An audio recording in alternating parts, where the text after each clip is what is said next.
Hallelujah. सबको जय मसीह की। मैं आशा करती हूँ कि आप सब लोग मसीह में ब्लेस होंगे और आने वाले समय में मसीह आपको ब्लेस रखेंगे। आइए हम मेरी भविष्यवाणी की पुस्तक में से आज के वचन को पढ़ते हैं, जो हमें हमारे spiritual father apostle Ankur Yusuf Noorullah ji और हमारी spiritual mother pastor Sonia Yusuf Noorullah ji की ओर से हमें दिया जाता है। आइए हम इस वचन को पढ़ने से पहले कुछ देर प्रार्थना में जाएं। धन्यवाद यीशु मेरे सामर्थ्य खुदा, इस वचन के लिए तेरा थैंक्स करते हैं मेरे परमेश्वर पिता। ये वचन हमारी जिंदगियों में 100 गुना फल लेके आए पिता। अंधकार की शक्ति पिता इन वचनों में से कुछ चुराने ना पाए पिता। जिन जिन लोगों तक तेरा ये वचन जाए पिता, वो ब्लेस हो, उनके घराने ब्लेस हो पिता, उनकी फैमिलियाँ ब्लेस हो पिता। ये वचन उनकी जिंदगियों में बिगेस्ट कार्य करे मेरे सामर्थ्य खुदा। आगे के समय को तेरे हाथों में सौंपते पिता। दुआ मांगते हैं यीशु नासरी के नाम से, आमीन। आज का वचन, रहाब एक विश्वसनीय।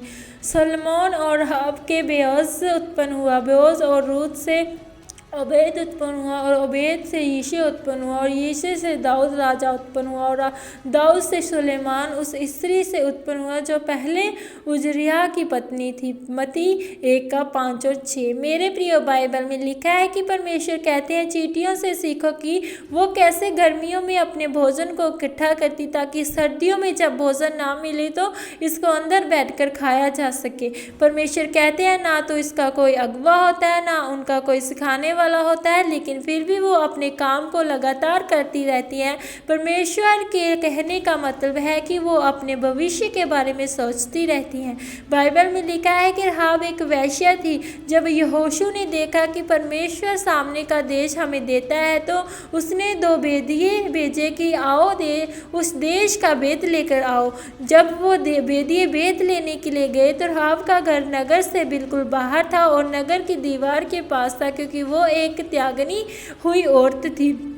उसने इजराइलियों के बारे में ये सुना हुआ था कि उसका परमेश्वर बहुत ताकतवर परमेश्वर है, जिसके द्वारा उन लोगों ने बड़े बड़े राजाओं को मार दिया था। और जब वो मिस्र में थे तो उस परमेश्वर से बहुत बड़े चमत्कार किए थे और लाल समुद्र को धो बहा करके उसको रास्ता दिया था।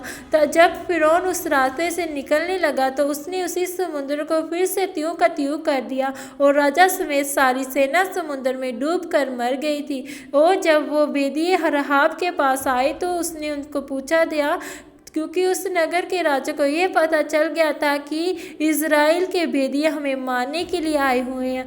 जब वह सैनिक उन्हें ढूंढते हुए उनके घर में पहुंचे तो उन्होंने उससे उन बेदियों के बारे में पूछा, तो उसने बताया कि कुछ लोग मेरे पास आए तो थे, पर वो शहर की ओर उसको और निकल गए। उसने उन बेदियों को छत के ऊपर छुपा रखा था और उन पर लकड़ियाँ डाली हुई थी। और जैसे ही वो सैनिक निकल गए तो उसने ऊपर जाकर उनको बोला कि अब तुम इस ओर से भाग जाओ और तुम पहाड़ पर 3 दिन तक छुपे रहना, उसके बाद तुम अपने देश चले जाना। लेकिन जब तुम इस देश को लेने के लिए आओ तो मुझे और मेरे घराने को मत भूलना, क्योंकि मैंने ये सुना है कि लोगों के दिलों में तुम्हारी कोस का डर बैठ चुका है।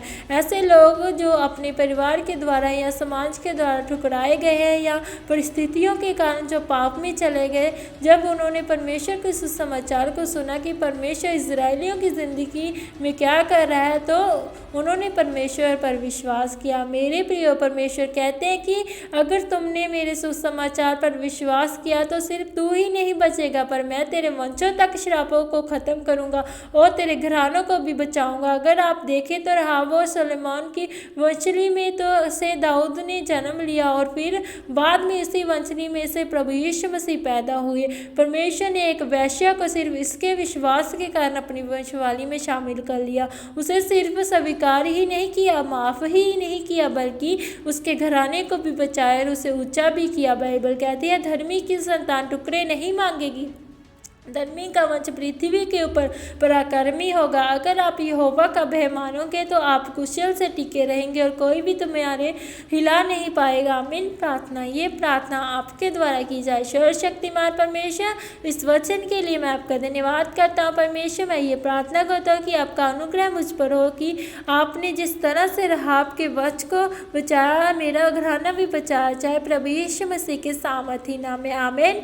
हालेलुया। एक वर्ष का भाई बाइबल कोर्स उत्पत्ति 13 मती 10 का 24 से 42, जिर्मिया 6 का 1 से 15। हालेलुया, धन्यवाद यीशु मेरे सामर्थी खुदा, इस वचन के लिए तेरा थैंक्स करते हैं मेरे सामर्थी खुदा। ये वचन हमारी जिंदगियों में 100 गुना फल लेके आए मेरे परमेश्वर पिताजी। ये वचन तेरे लोगों की जिंदगियों में कार्य करे पिताजी, वो भी पिता जान सके कि हमें परमेश्वर पर केवल विश्वास करना है पिता, क्योंकि बाइबल कहती है कि विश्वास करने वालों के लिए सब कुछ हो सकता है मेरे परमेश्वर।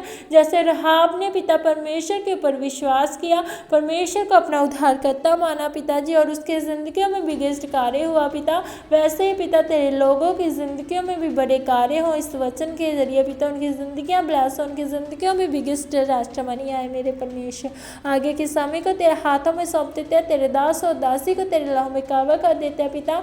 दुआ मांगते हैं यीशु नासरी के नाम से, आमीन। अगर आपको हमारी वीडियो अच्छी लगती है तो हमारे चैनल को सब्सक्राइब करें, बेल आइकन को दबाएं कि आने वाली हर न्यू वीडियो का नोटिफिकेशन सबसे पहले आपको मिले। सबको जय मसीह की। गॉड ब्लेस यू ऑल, आमीन।